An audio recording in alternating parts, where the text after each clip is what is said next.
Our friends from the Merlin Project, Paul Guercio and Dr. George Hart, will talk about what's happening in 2016, some incredible things ahead, and what's happening with the stock market and the economy. We'll take your calls at 877-4ALAN, 367-2526.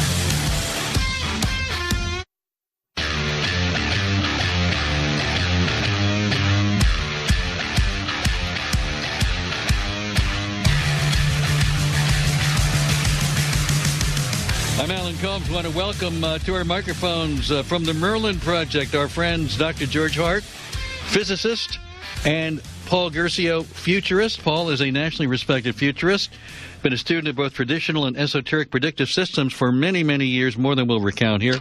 Dr. George Hart, an SDI Star Wars physicist specializing in the application of supercomputers to the mathematical modeling of systems exhibiting extremely complex behavior, and in fact, received the prestigious British Rank Prize a few years back for his work in laser technology, having invented the Excimer laser. We welcome you both back to the program. Once again, here it is 2016. Who thought we'd live this long? Dr. Hart, let's talk politics first, or where we expected to be in the beginning of 2016, the election year, or where we should be. What's going on? This has been a very unusual, to say the least, campaign. I think going back a year, you never would have expected that Donald Trump would be in the position that he's in, nor that Hillary Clinton would be quite in the position she's in, leading, dominating, but open to assault from many different directions. The TimeTraks that we use, using Paul's system to look at the candidates, told us in advance that there was no clear leader. Nobody had really good amounts of energy or momentum going into this campaign. So it's not a surprise. The leading candidate, according to Paul's system, was really expected to be Bernie Sanders, who has really been dogging Hillary, not making this the easy coronation I think she expected. Now, what about Hillary Clinton? Because Merlin, Paul, you've talked for years. You said it in 2008. You've said it again earlier in this cycle. You don't see Hillary as the person. Do you think she'll even get the nomination? Oh, by the way, Dr. Hart is being too humble.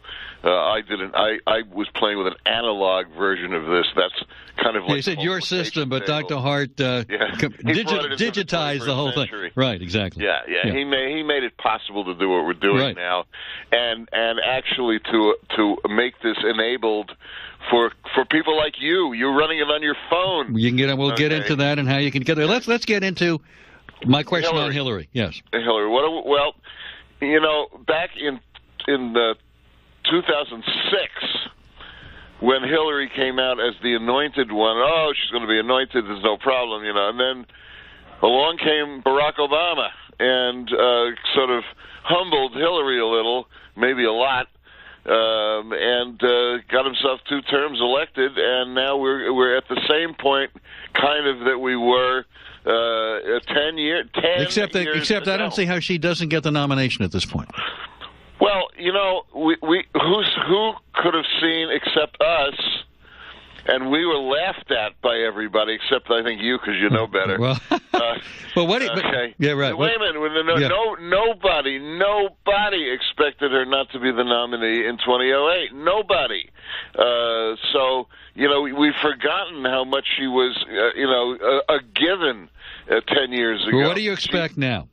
Well, what's really interesting about this year is that not only are the people who are leading the charge here not the people we anticipated in either party, for that matter. I think I said to you the last time we were together on the air is that Hillary doesn't have a good time track. In fact, Bernie Sanders has the best time track of anybody running in either party. So back, I guess, close to a year ago at this point, we said Bernie is going to be burning up the track here, and again, everybody laughed. Do you think he'll be the nominee? I think he will be the nominee. And I think the nominee on the Republican side, and George and I were discussing this over the last 24 hours or so, is going to be Donald Trump. You think it'll be Sanders versus Trump? I do. George, you see the same numbers? Yeah, and to answer the important question, well, what could lead to Hillary slipping on a banana peel here, I don't think we're done with Benghazi yet. God. Well, again, we turn to TimeTraks, and the utility of these things are a radar. By the way, you're not talking politically from your own political point of view. I want to be clear with our audience. You guys are looking at numbers. You're looking at Merlin. You're looking at the digitalization you put together for Merlin. You're absolutely right. This is not, not our own opinion of what we would like to see happen. Neither one of us would like to see what's going on. Right. So what TimeTraks can do is to tell you what situations, what factors are likely to, once again, surf into public view based on their start date. Benghazi was September 11, 2012. It turns out that right in March of 2016, 1 or 2 months away from us, there'll be another burst of attention on Benghazi. In fact, leading into that right now, on the way there, we have this movie, 13 Hours, about to be released. Where she's not even mentioned, by the way. Not directly, and that's interesting, but if you're aware of what happened there and the whole issue of being told to stand down, right, but you've got conservatives wanting to use this movie. They don't worry about conservatives wanting to do this, wanting to do that. I'm talking about the American public seeing some of these special operatives talking on TV, seeing the movie, and connecting the dots for themselves. Right. You think that's... And here's the key factor to think about. If you go back to 1952 to 60, we had the Supreme Allied Commander of the Allied forces in World War II who defeated Nazi Germany and the Japanese become president. Now on either side on the stage, with the exception of Jim Webb, we have people with zero connection to the military. It's one of many major gulfs that are opening up in the United States. There are still a lot of ordinary citizens that don't like Kyle Rove or Roger Ailes, any of the gang, who are still very bothered by Benghazi. This movie and the hearings that are going on this week will reopen that wound. I think this interesting. may be the exit. All right, so now we lots to get to tonight. I want a lot of other topics to cover, but you say Bernie now versus Trump. Who wins that contest? Bernie. Bernie becomes the next president of the United States. I believe so. The United States elects a 70-something-year-old socialist as president. Well, after Barack Obama, anything's possible. Seriously. In the last debate, I think a lot of previous Trump supporters were dismayed by the deer in the headlights look Donald had on his face when he was asked about the nuclear triad of nuclear submarines, bombers, and ICBMs. He didn't seem to have any clue what the question was about. At some point, that lack of real background on important issues, foreign and domestic, are going to trip him up. You can just BS your way so far.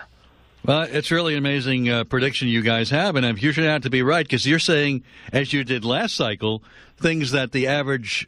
a lot of people are finally coming around and say, I think Trump's going to get it, at least a nomination. But Bernie Sanders? I'd love to... First of all, you have to remember something, Alan. We're talking about the Clintons here. Okay? But they tend to... Look back over the last 30 years. But they tend to survive. But they didn't win the last time against Barack Obama. Well, that's true. That is true.